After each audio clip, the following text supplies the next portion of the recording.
খাস কলকাতায় কন্যা সন্তান জন্ম দেওয়ার কারণে নির্যাতনের অভিযোগ।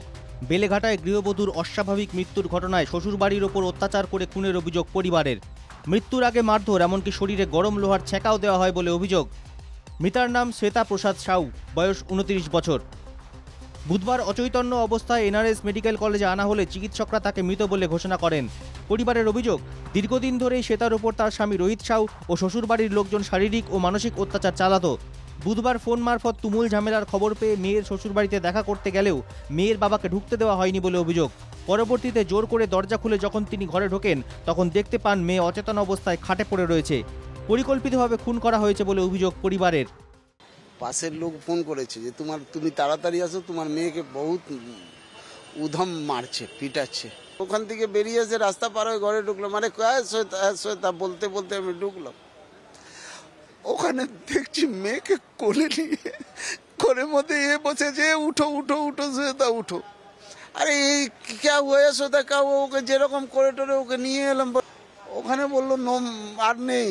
ঘটনা তো দীর্ঘমেয়াদী ঘটনা, একদিনের না, ঠিক আছে। দেখে শুনে সোশ্যাল ম্যারেজ, ঠিক আছে। এটা অ্যারেঞ্জ ম্যারেজে হয়েছিল। 10 বছর 4 মাস আজকে তার বয়স। এই মেয়েটা দুটো কন্যা সন্তান প্রসব করে, ওখান থেকেই সূত্রপাত।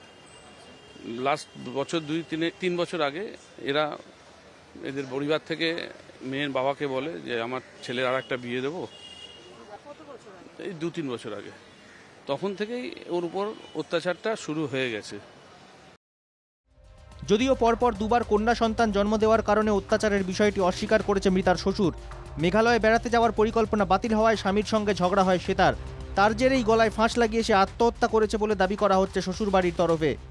বাইরে একটু ঘুরে বেড়াতে যাওয়ার কথা ছিল, সেটা ক্যান্সেল হয়ে গেছে। সে নিয়ে ওই খাবারটা দিয়েছে, ওই বললো কোনো কাজ করে এ করো না, তুমি কোনো কাজের লোক নেই। ওই 15 মিনিট জন্য আমরা একটু বাইরে থাকলাম, এর মধ্যেই কাণ্ডটা করে ফেললো। সেটা পোস্টমর্টম বলবে, যদি ওরা মেরে ফেলে থাকে ওরা জেল যাও। মৃতার বাপের বাড়ির তরফে নারকেলডাঙ্গা থানায় অভিযোগ দায়ের করা হয়েছে। ঘটনাস্থলে গিয়ে নমুনা সংগ্রহ করেছে লালবাজারের ফরেন্সিক টিম। এনআরএস মেডিকেল কলেজেই মৃতার ময়নাতদন্তের ব্যবস্থা করা হয়েছে। দেবারতী ঘোষ ও সুস্মিত মজুমদারের রিপোর্ট, এনকেটিভি বাংলা।